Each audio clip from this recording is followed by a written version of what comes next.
Okay, great. I think we're live, Captain Majors and David. Let me go ahead and minimize my screen. Good afternoon, everyone that's joined.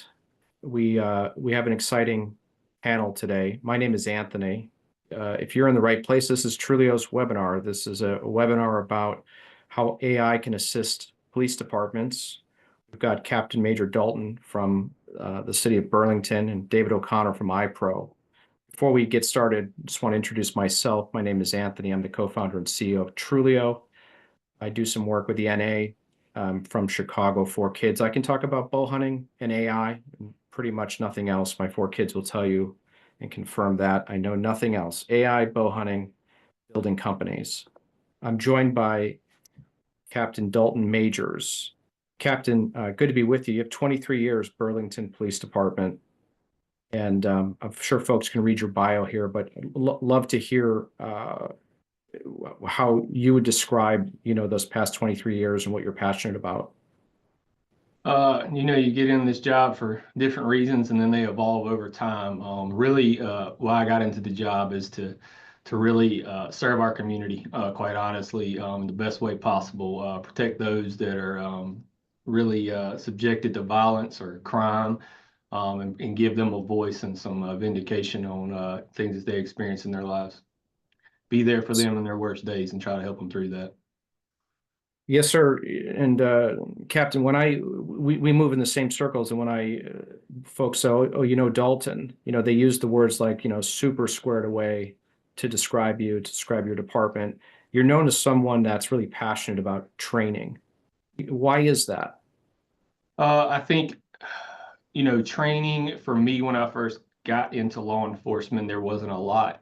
It was incumbent upon me to try to seek that out. And I realized the struggles with that as a young officer and trying to find folks that I trusted to try to help me in my career early on.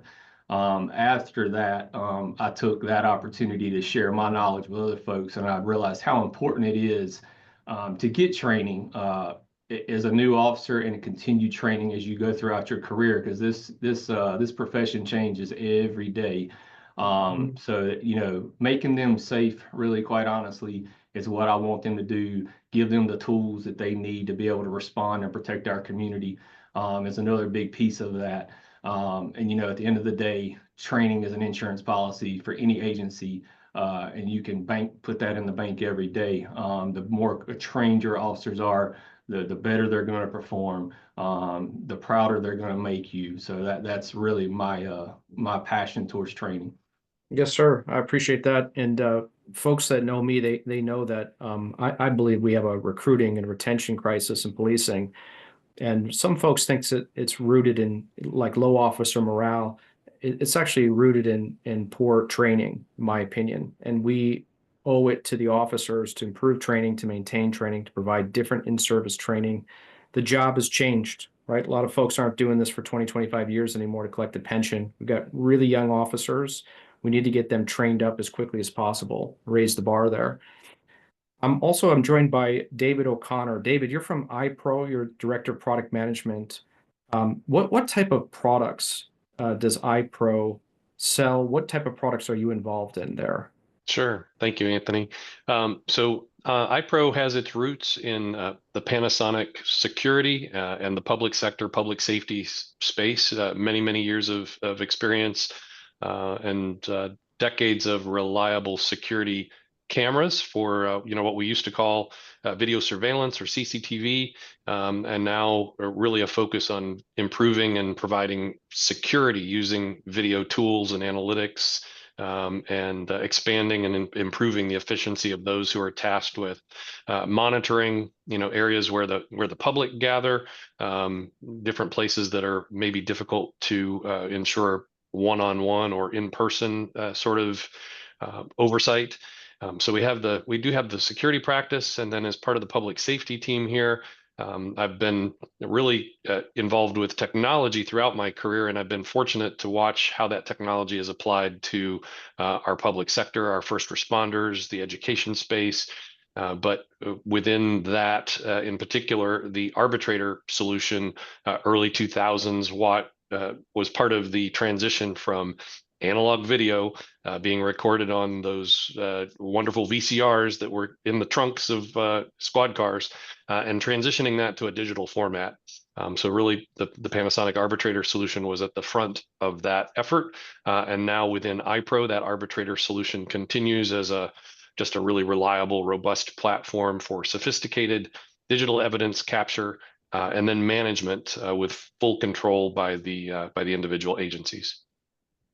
Thank you, David. 18 years working with law enforcement. You're the body camera provider to Burlington, and a couple years ago, I think Burlington approached iPro and said, "Hey, there's this company called TRULEO, Right. and they're going to scan and analyze our body camera videos." And you guys didn't react negatively to that. You said, "Great, it's your data. Let's get to it." You guys have been great partners. A lot of fun to work with. You do what you say you can do, and we really enjoy working with iPro. Likewise, the feeling's mutual. It's an open platform, and giving our law enforcement partners the ability to take advantage of those analytics with an open platform strategy is really our focus. Great. And so just moving more into the conversation here, we're not going to get into a TRULEO commercial. I may cruise around software a little bit just to provide some context of what the captain is talking about. Captain, I'd love to learn more about your city. Actually, Burlington created an AI policy first, and I think the department's working on their policy. Can you tell us a little bit more about that?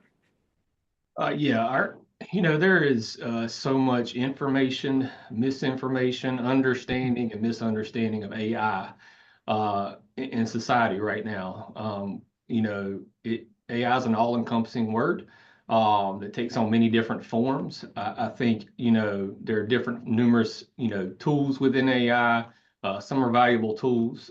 Some are very dangerous, quite honestly, if you look at that. The most important thing to know that, AI platforms, a lot of them are open source, and putting the wrong data into those platforms is really dangerous, and it really subjects your community to harm. So, like you said, fortunately, our IT department was very proactive, developed this policy a couple of years ago. The great thing about the policy, it was very informative. It defined what AI was, the different forms of AI. It also said how we could use it, give us examples of how we should use it, right? And how we shouldn't use it. So they really set the stage for us to use that document to infuse into our policy in the areas that we're going to use AI and are using AI to make sure our officers are protected and number one, our community is protected.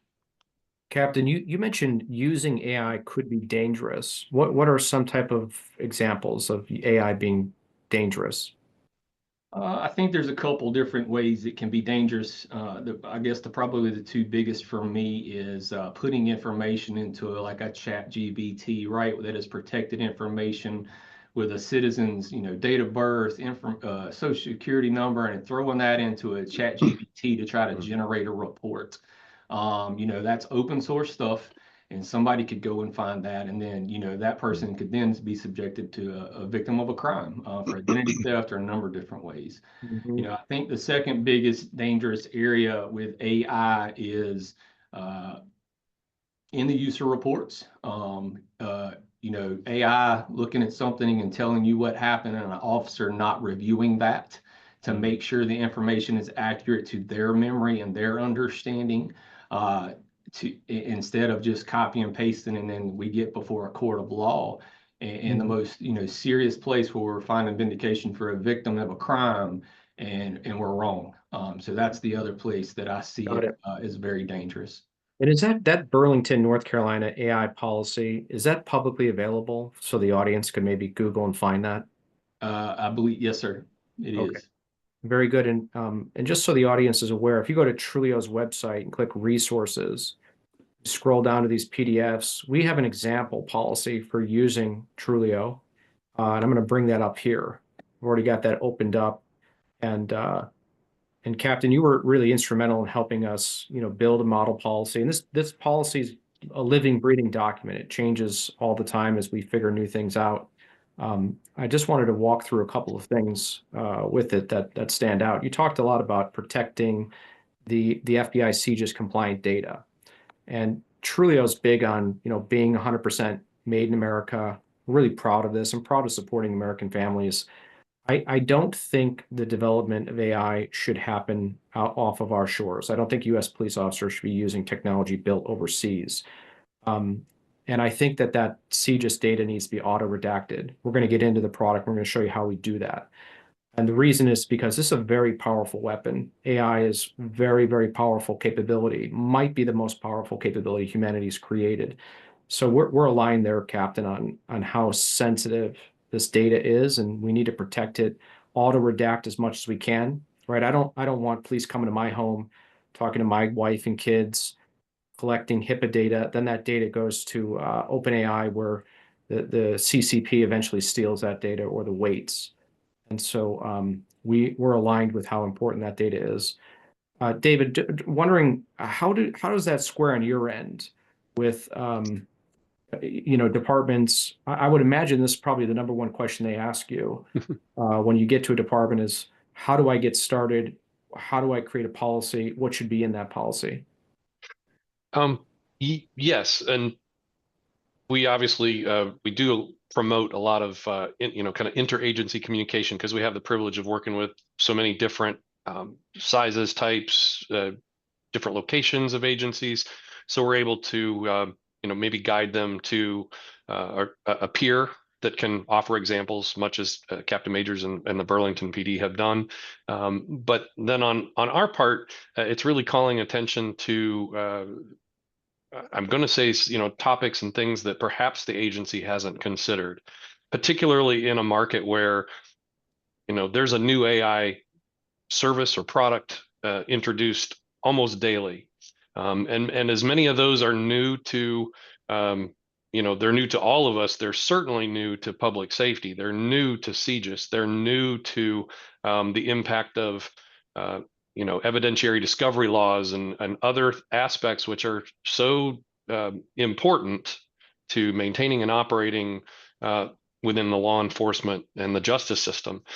So it's something I'm very proud of in terms of iPro team and the TRULEO teams working together to ensure that Burlington maintains full control and full stewardship of their digital event data that is always under their management and custodianship, which means that TRULEO, they're able to utilize TRULEO and apply that new the new technology and get the latest and the benefit of that, but without surrendering or releasing critical digital evidence in a way that results in there being any ambiguity in terms of discovery or any ambiguity in terms of the retention policy, which must be applied uniformly and objectively and consistently. So those are some of the things that we see with, I'll just say, with some other AI companies who are looking to say, oh yes, just send us your video, just send us this, just send us that. But then what they do with it and how they treat it it really is back to the police department and the agency itself to manage and be responsible for. So it's very important. Mm-hmm. Yeah, see, it's the department's data after all, right? Yes. So no vendor can stand in the way of that. But with that data becomes responsibility, right? So the department's responsibility to be ethical and to understand where that CJIS data is going to. Captain, I'd love to. We can't obviously spend all day on this policy. Are there one or two areas you want to jump to that you think are really important for our audience to maybe dig into? Maybe what were some of the most difficult concepts to sort of put down on paper when we built this policy? Yeah, I think the biggest, probably the two biggest areas is to understand the traps of the use of the system. I think in generating reports and using some of the AI tools within TRULEO, providing them a place where, hey, this is where you need to make sure your policy aligns, right? That you need some very good definitions and directions to officers of how to use it. Generating a report is probably the single biggest place, right? Making sure they understand the rules of engagement and they know what the expectations are of the use. So I think that's the biggest piece. The second, biggest piece within this policy is, how do the supervisors use it, right? And what should they be reviewing, right?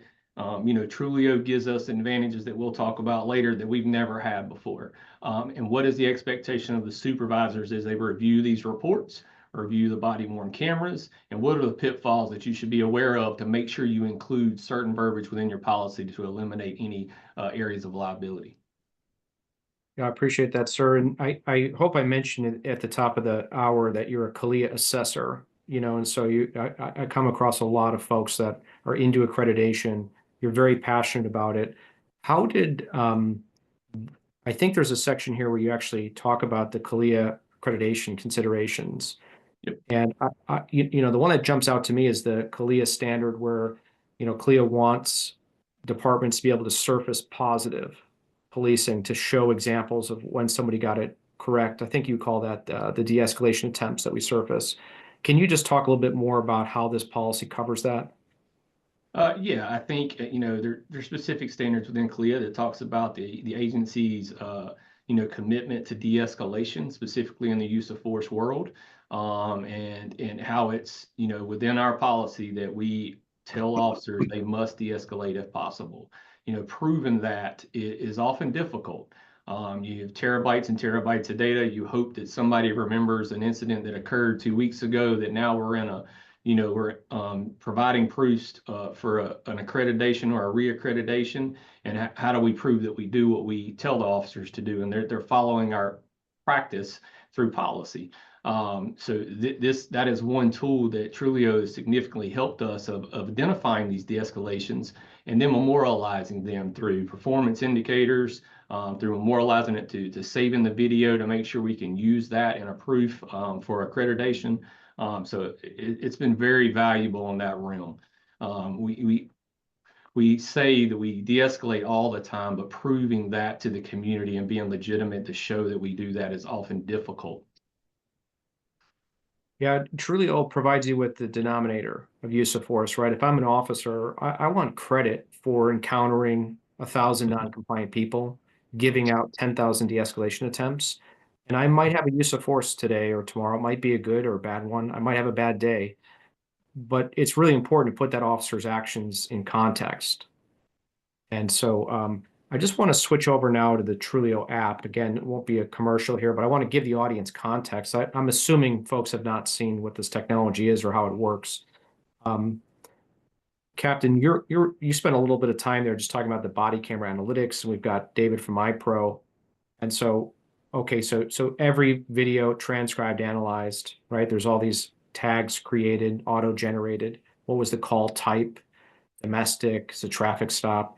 Did the officer earn high professionalism, high composure?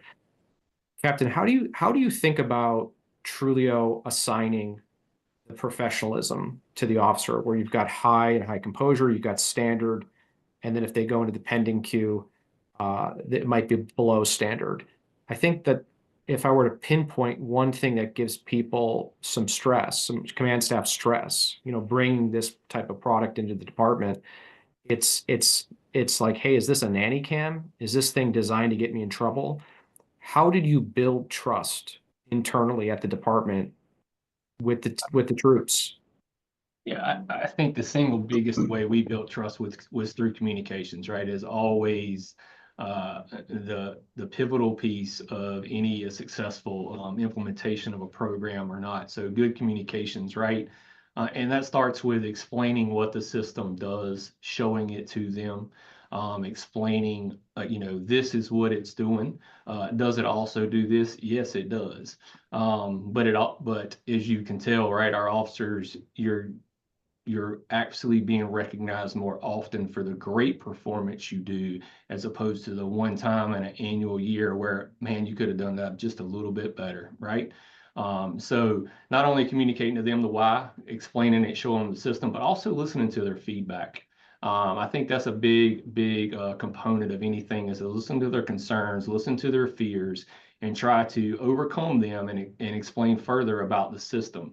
And any feedback they give, address that. I think is the biggest key to success with the implementation that we've had in TRULEO.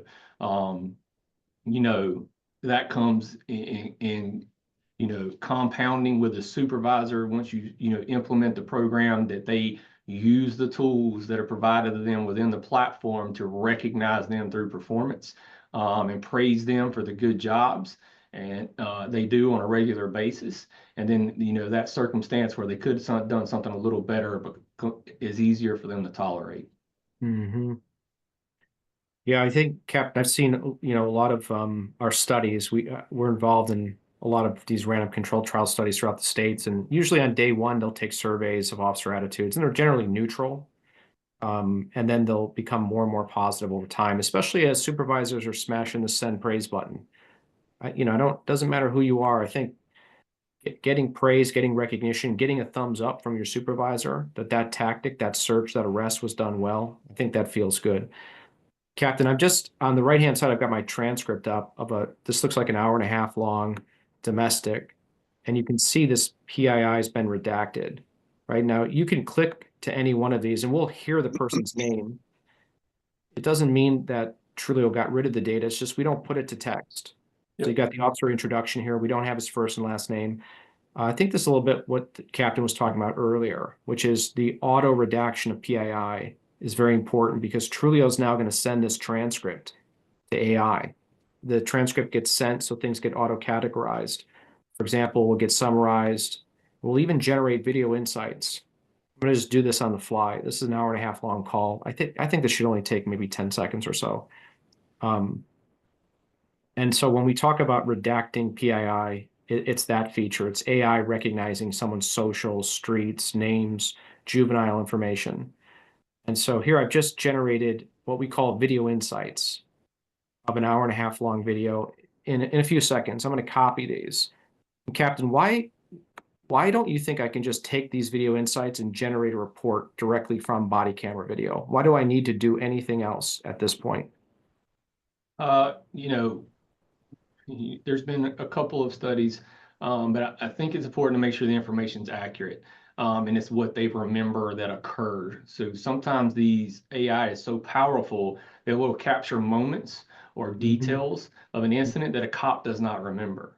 So for them to then now paste that into a report, have to get on stand before a judge and a jury, and then they're in a bind because they don't remember something that occurred, but they put it in their report that they remembered it. I think that's the single biggest pain, and that the facts follow what actually occurred. Sometimes it gets crossed up. Sometimes there was more explanation for more information from another officer about why they did things. So I think that's the biggest reason. So when we get to the digital notepad here, this is where officers generate reports, and Burlington uses this feature, and it's sort of based around like a dictation. You start the dictation, the officer speaks, and you capture the officer's perspective, right? Like, why did I stop somebody? How did I develop probable cause? And if you want to, you can copy paste video insights. David, would it surprise you if I told you that less than 10% of reports we generate, and by the way, we're generating thousands of reports a month now, less than 10% contain any video insights? It's just straight the officer clicking here, describing what's happened. It kind of looks like this.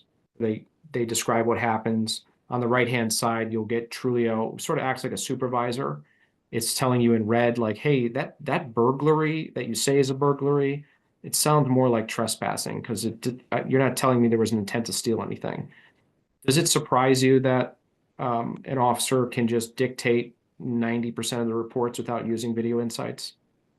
It doesn't surprise me based on the officers that I've worked with over the years. I mean, their ability to accurately portray the situation, that's really part of their training and their day-to-day routine, and it's one of the kind of highest level of skills that they develop. So I think perhaps it's useful to be able to see those video insights and reflect that against what they already have and know and have command of, but it doesn't surprise me, no.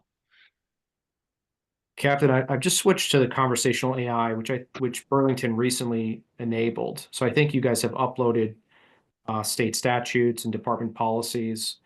I'm wondering if you can tell me more about like the day-to-day impact that a conversational AI assistant has, where you can click in here and ask questions about, what's in my policy or what the state statute is. And just so the audience can see, and hopefully this will pick up my mic, I'm going to switch to voice mode.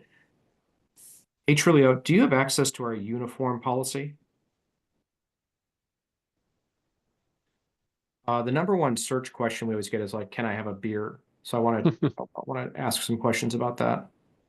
So great, we've got uniform policy. Hey, Truleo, can you tell me if I can have a beard? So I've clicked it back into type mode. There's actually a male American accent that is speaking back to me. Captain, I'd love to just hear your thoughts on the ability to have conversations with an AI assistant about state statutes and policy and wellness and how this has impacted your department and where you think this is going to go. Yeah, quite honestly, Anthony, it's been tremendous. As officers are learning the tools that you showed them a few minutes ago about the dictation services and how they can use that. There was some growing excitement around that piece, and they're starting to learn a little bit more how they can use that technology. We pulled the trigger and opened the True Assist up for us a couple of weeks ago. The single biggest impact that I've heard about Truleo since we implemented. They are super excited about this. I have professional staff members that are asking for Truleo accounts because they have that ability to use AI to help them with policy, with statutes, with HR, with our ordinances. We're going to continue to add documents in here for their access to help them and guide them when they're, on a call for service or in their everyday workspace and they got a question and it could take them 15, 20 minutes to go find the book that it's in that nobody has or that's outdated. And now it's at their fingertips to help them make good decisions in their everyday work. I'm so happy to hear that. The job is impossible enough. And we're expecting these young officers to memorize and to know all these state statutes and policies and procedures and to never get it wrong. And I'm really happy to hear they're embracing Truleo in the car with them so they can ask a question about, hey, what's our crash scene investigation policy? Or how do I protect evidence? Or I'm going to move an injured person. When should I not assist them? There's just so much to the job that is complicated and complex. And a tool like this, I think, can help them make the best decisions. Go ahead, David. It seemed like you had some thoughts there. No, just really the concept of our officers being always connected, always on, and we can continue to expand the scope of how available that kind of assistance is to augment their own knowledge and their decision making, to give that level of confidence and maybe in some cases compliance or safety. We're constantly looking at opportunities to bring that closer and closer to the officer without interfering or distracting from their primary focus, which is safety of the public and themselves. Yeah, just to add to that, Anthony, as anybody probably that's in the law enforcement profession that's listening to this, we have a very, very young workforce. A lot of agencies are experiencing, 60, 75% of officers that's working patrol with less than 2 years experience. And we also know that is the most vulnerable time for them. Our supervisors have a daunting job to keep up with this. I think, I've already heard, and I think it's going to continue. Supervisors are becoming less stressed because they have this tool. Now, when they call them, is they already have the answer. They just want confirmation, right? Affirmation that the decision they're making is correct. And now we don't have to run through a scenario for 15 minutes and talk about it. They've already kind of come to the conclusion that they get the affirmation from that supervisor. So I think we're going to see that compound over the next couple of months as we continue to use this tool right here. Captain, can we stay on this line of maybe like reducing administrative burden for everybody, officers and supervisors? Prior to Truleo, were you guys doing random review? And if so, how has Truleo changed that? You can definitely use the word random. That is definitely what we were doing. At the time before we implemented Truleo, we only required 2 video reviews of an officer per quarter. And as anybody knows, there are terabytes and terabytes and terabytes of body-worn camera and in-car camera footage out there. The fact that you're not even scratching the surface, it was just, discouraging. And you hope you don't miss something very important or an opportunity to praise an officer for doing something very, very, very good. So yes, it was very minimal at best would be the term. Now, since that we've used this system and the fact that we're being able to use and review all through the use of AI, all of our BWC is phenomenal for us. It has significantly increased our capacity to, praise our officers and manage good behavior along with bad behavior, be legitimate to the community, quite honestly, and be able to prove that, we do good things day in and day out. So it's been instrumental. And David, how has maybe a tool like TRULEO changed your thinking of, maybe a couple of years ago, a lot of body camera providers felt that that data was just sort of evidence and to be locked away and never looked at. And we would approach and we would say, look, that's training data, that's performance management data. How has a tool like TRULEO maybe changed the way iPro's thinking of the future? Right. Yeah. I mean, well, even before the step that you're highlighting, there was the step that just said, well, it's just video, it's just audio, and then it transitioned to it is actually evidence, and it becomes evidentiary when we can, guarantee and maintain full data integrity throughout, from the moment of capture through any point in the future. Especially, you were looking at areas of AI that could be dangerous or detrimental. Certainly, deep fake technology, the notion of AI generating certain types of video or audio content. We're very committed within iPro to ensure that we always can stamp that digital evidence as it's captured, and verify, validate, affirm at every point in the process that it remains the original data that was captured. So that's super important.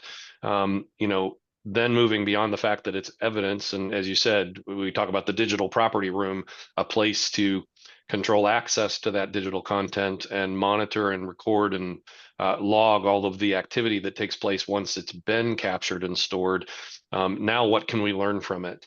And I think it's one of the most exciting aspects of the TRULEO offering is to apply that broad, sweeping, really comprehensive overlay of being able to review all of the video at some level, without any, you really can't make any allegation of bias or slant or anything else, knowing that all of the evidence as it comes in is being put through the same process for, highlighting positives and identifying potential negatives for review and all of those opportunities. So, when we talk about being able to, star that interaction and share it with a public information officer and what that does to help develop trust in the community and bring to light these really daily interactions where folks are just shining in the community, and giving that opportunity for better visibility, I think is extraordinary.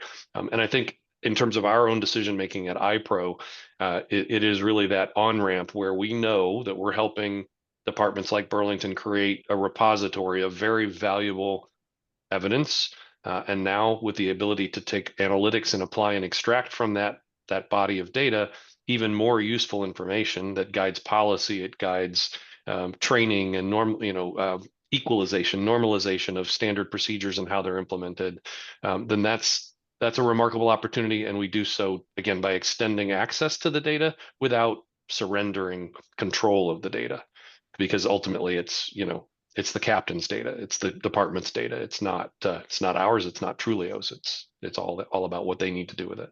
Thank you, David.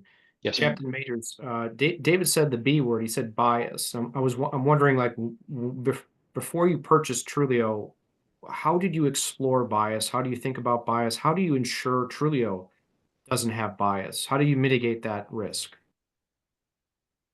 I think how you mitigate it is reviewing everything, right? It's reviewing all the data. It's not looking at very specific things. It's looking at all of it, and it's labeling it as it sees it. Are there times where it could be incorrect? Yes, there are, but a lot of times they are not. But to go back to David's point a minute ago, one of the things I didn't mention before was it has enabled us significantly to identify trends for training needs, right? So if we go to a domestic violence video that gets tagged by the system, we look at it, we say they really didn't understand the policy and what they're supposed to do here. Now we have one video, but now I can use the system to look at all the domestic violence videos at the click of a finger.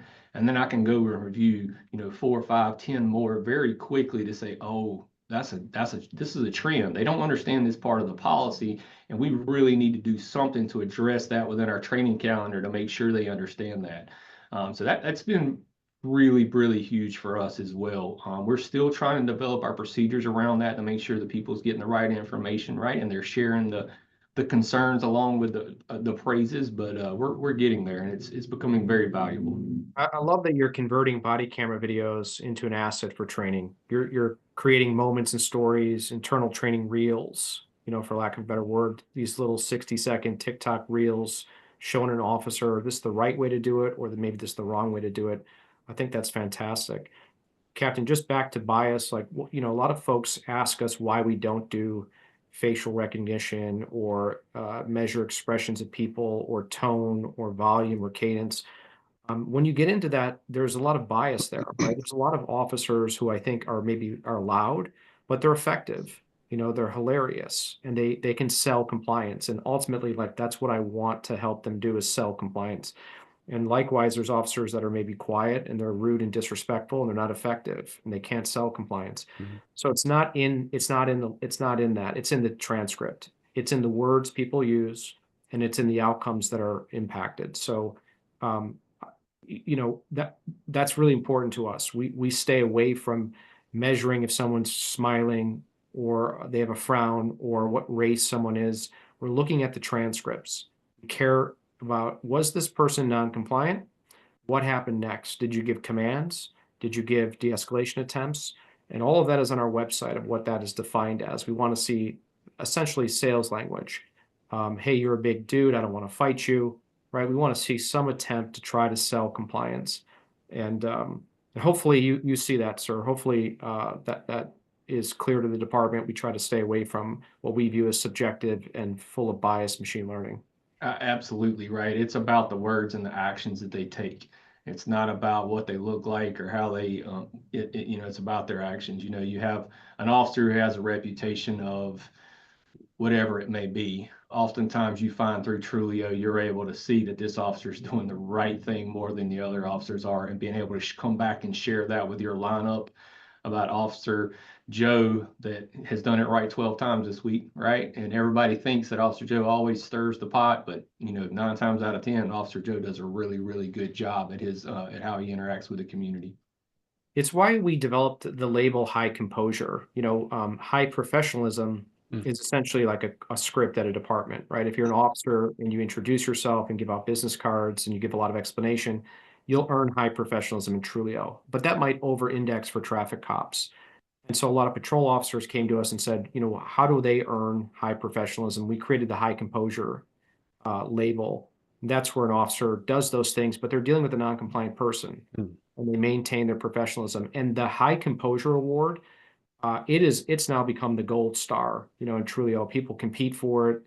And I'm just wondering, Captain, if you see any type of like gamification occurring at Burlington, like, are folks figuring out what the script is, how to use that language? Are they figuring out how to get better scores in TRULEO? Absolutely, they are.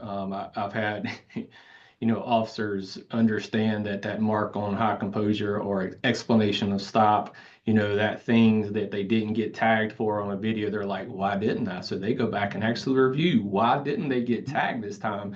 And then next time they make the adjustment to try to get that. Absolutely, we are seeing that. And that's great, right? Like, they want to be good. They want to be professional. That is their goal.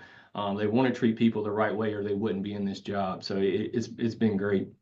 Mm-hmm. That's fantastic. One of the hardest parts of our job is to just explain these algorithms and how they work and why we made certain decisions. And we try to be really evidence-based. We try to get into these studies. And for example, in one of the studies, we learned that explanation up front is more important than giving explanation after someone's already been arrested or they're detained in the back of the car. So our explanation algorithm, it just counts up front when you're at the top of the call. And so we had to learn that through data and through analysis and really figuring out, okay, this person has a certain non-compliant ratio, right? Non-compliant person that turns into arrest or use of force. How do we help this officer sell more compliance? And some police don't like that I say that. that they're in the business of selling compliance, but I say that with love from a law enforcement family. And we look at the algorithms through that lens of like, what is the language that matters to sell compliance? It turns out giving a lot of explanation matters. Absolutely, it does. And very quickly, you are absolutely correct. The quicker you explain of why you're there and you're interacting with them, the better. And the better outcomes typically are. Captain, can you share an example of how maybe TRULEO's helped identify good behavior? Uh, I would love to say there's one, but honestly, Anthony, there's a lot now. There's so many that I can't pick one. I'm finding my supervisors that are praising folks day in and day out for good behavior and the great things that they do. So no, there's not one instance that pops up in my mind of this would identify something. Supervisors are using the tool. They're appropriately recognizing officers. Now more than ever about the good jobs they do day in and day out. Captain, I'm sure there's a lot of agencies on the call right now in the audience that might be hesitant to deploy AI. And they really shouldn't listen to me because I'm a sales guy. I'm the CEO of TRULEO. I'm in sales and I'm full of bias. And I would love to hear from you. Like, do you think that policing is now moving towards like having an AI assistant? Do you think that uh, how would you advise a department that might be hesitant about just like being on the fence and waiting to deploy AI? Maybe they'll get to it next year or the year after. Um, as we talked about throughout this webinar, AI is the hottest topic in law enforcement right now. And the reason is because it's a force multiplier. And I think agencies should really evaluate their resources. I think they should look and evaluate how they can implement AI technology into their everyday work to help their agency become more proficient, more professional, and provide officers the opportunity to be proactively engaged with the community and not bogged down to things that there are tools, AI tools out there that can help them do their job in a better way, in a quicker way, in a more efficient way. So we would be remiss not to do that.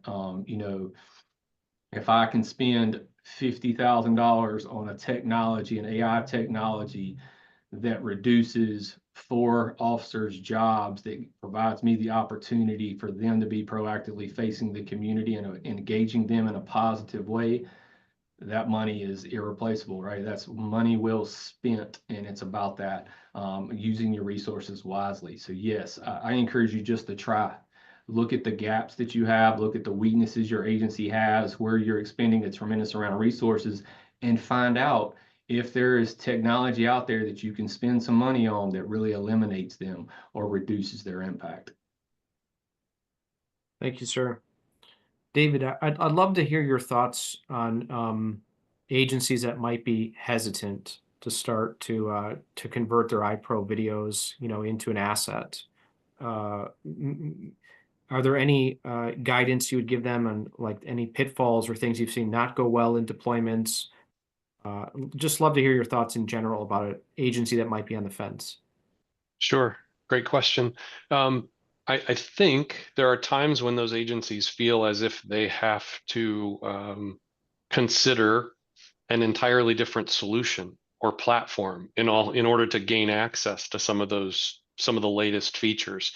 And I would just say, the depth of, the sophistication, the depth, the sincerity, the due diligence that's been done by subject matter experts like your team at TRULEO, it would be very presumptuous of an iPro team where we have a focus on really hardware, firmware, and evidence management software. It would be very presumptuous of us to say that we could somehow replicate and let's do that too in our I love the system. self-awareness, David. So I Right. love that. Well, I'm trying to be transparent, but I mean, there is only so much that we can do and do with excellence. And so, for agencies who are, considering this, our message to them is that you can keep the the very effective, very reliable utility tools and management that take care of the day-to-day related to video and evidence and digital content.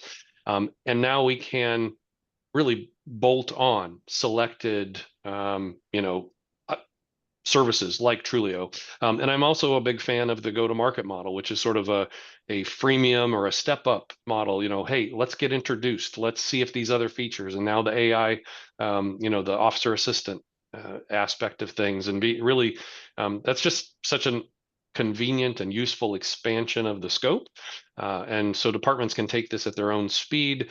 Again, knowing with confidence that they are not releasing or relinquishing control of their digital evidence. Some of the challenges that exist have to do with the overall the underlying infrastructure. All of these things require connectivity. All of these things require, somehow to bring the TRULEO algorithms in contact with that digital content. And what's the mechanism for doing that? How do we keep it secure? How do we make it fast enough that the officer's workflow is not impeded in any way? So those are really back to that theory of the connected officer. What's going to be most useful for them, in the field at that moment, and what's most useful sort of at the administrative stage, the back end. And I think we've seen examples of both today in the conversation. Dave, I appreciate you shouting out our bottoms up strategy. We have a freemium, and that's what I would recommend anybody in the audience is like you can get started for free. And there's so much value. You can upload policies and ask state statute questions, right? During the sign up, we'll know what state you're in. You can get started with report writing for free. And it's a 6-month free trial if you refer another officer. So that it's just a referral freemium offering. And I think there was over 700 departments that joined in March, to put that in perspective. And then from there, you get a lot for free. And there's really only 2 things that a department pays for. One is, do you want to have the AI connect to your CAD and RMS? That's a particular price. And then separately, do you want to have it connect to your body camera environment? And that's a separate price. And some departments choose one or the other or both for different reasons. And even when you deploy body camera analytics, some departments choose to just put it on probationary officers to start. They're a large agency and they might have 50 or 100 officers that have 3 years or less on, and they'll start there. Maybe they have to get into union negotiations or conversations. And so we understand and can accommodate that. But I would really emphasize getting started, because if you don't, we see a lot of officers use ChatGPT. That's really what's happening is they're using it for free. They'll come and use TRULEO because we're partnered with the NA community. TRULEO's taught at Quantico. It's FBI CJIS compliant. It's on AWS GovCloud. We auto redact PII, so they feel a little bit safer, working with TRULEO. It's 100% made in America. Any agency on the fence, and again, I'm full of bias here, but this is every officer is getting an AI assistant. I've been doing this a long time. Tejas and I, my co-founder, we've been building AI for 20 years. Back then it was called nonlinear optimization, and then neural nets. And then Tejas was one of the early pioneers of transformers in 2016. We were transcribing and analyzing calls, 911 calls and jail calls and wiretaps and banker calls. And now we're here, and transformers are the T in GPT. And here we are with on the brink of having AGI, artificial intelligence that can have reasoning and context. So we're moving really fast. I think some of the newer workflows are going to allow an officer to really feel like they have this assistant in the car where they can have wellness conversations. I think that's important to us to allow the officer to have anonymous conversations about what they're going through, what they saw. We want to keep the window of normal, centered in an officer. Sometimes they see fatalities, or they would just work too much and they suffer from sleeplessness, and they need to ask questions about how do I get better sleep during the day. You can imagine a lot of these conversations that an officer would have with their AI assistant. So I'm really excited about those workflows. And then eventually, I think we'll move to the investigative side of the department. There's a lot of workflows there that we can help command staff with. Captain, I'd love to hear from you, Captain, about just like what you think that maybe the future of AI in law enforcement looks like to you. I think that's the what you just said is the future, right? Of being able to make connections, not having siloed data, using an AI tool to really look at different silos, connect them, identify, connections to prevent crime, to solve crime, to tie the knots with critical incidents and health and wellness of our officers. How we do that day in and day out. I think that's our future. To help cops also become more efficient and more knowledgeable in a quicker path than it has been. I think that's really the future of it for us, is how we're going to use it. Captain, can you just describe and like maybe be super specific? Like a lot of departments are focused on reducing that administrative workflow, right? And so we see a lot of future our roadmap is all about reducing administrative burden, making things easier. For example, even when we surface insights to a chief, they'll say, look, what I really want to do is just ask TRULEO, where are we out of policy and why? Where does my department need more training and why? Right. So they want super curated insights delivered to them, sort of like an analyst. And I'm wondering, if TRULEO has it reduced manual workload so far for your team, and how do you think that trend will continue through time? I think the biggest place that we've seen reduction is some of what we've already discussed. They're becoming more proficient at writing reports, but I think supervisors, it's really reduced some of the tools that's available to them. It's really reduced the impact on their workload where they can focus more on doing the job of a supervisor, of being on scene with officers more, being forward facing. It's reduced some of that administrative impact.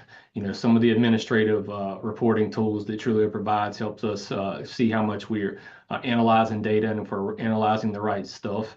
I think the wave of the future would be connecting those trends through the video reviews and the tags that they put on it and analyze it in cross-referencing that with policy that a supervisor may not be able to see all the time. So I think that's where we're getting. So we're definitely reducing impacts on our supervisors. Our officers are learning to use it to their advantage when they're completing administrative tasks. So yes, it is reducing our workload. It will continue the more and more we use the system as you continue to evolve the TRULEO product to better meet the needs of organizations, as you've done in the last 8 months we've been here. I think we're going to be in a really good spot.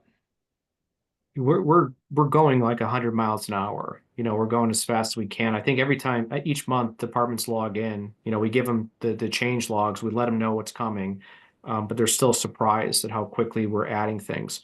Some of the latest features like the policy podcasts where, if you upload a new policy, we know the delta between the one you uploaded and the previous one, and we create a little podcast and send that around. And I think podcasting is going to be a big part of how we do in-service training.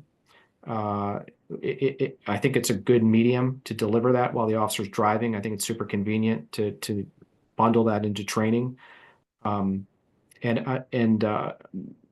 David, I would love to just turn the conversation over to you. Obviously, don't get yourself in trouble, but would love to know, like, what is iPro doing or thinking about in your future releases? Like, what do you see AI impacting some of your tooling the most in the year 2025, maybe into 2026? So, I mean, it's back to a lot of the themes that I've already talked about, but maintaining the sanctity, the integrity of that that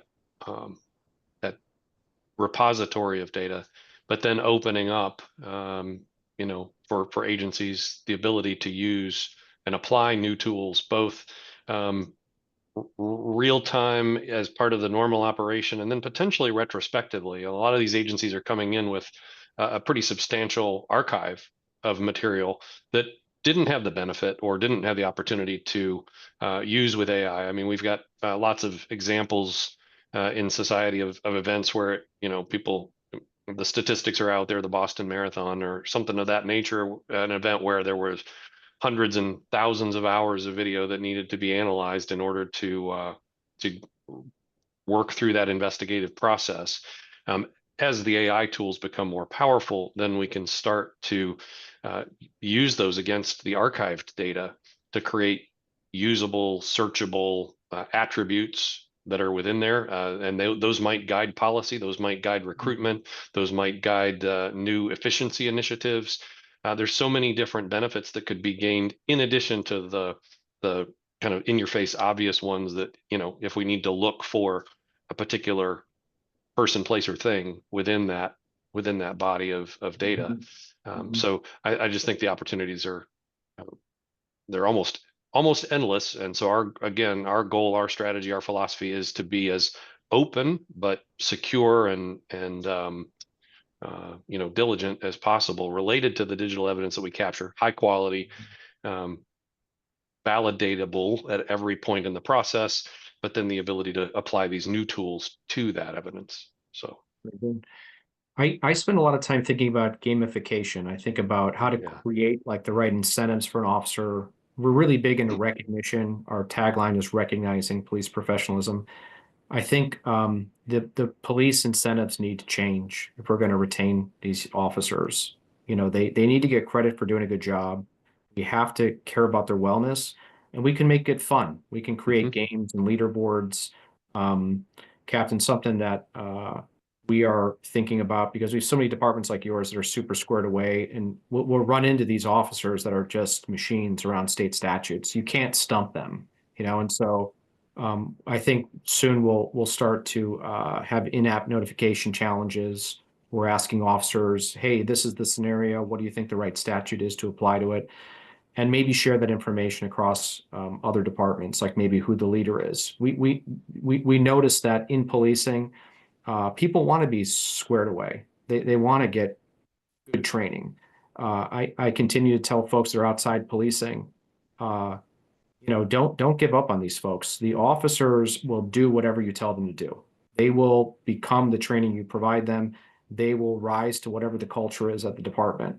And we build TRULEO that way, with the officers first. A lot of times command staff will ask me for a certain feature, and I'll say, no, I'm not giving that to you.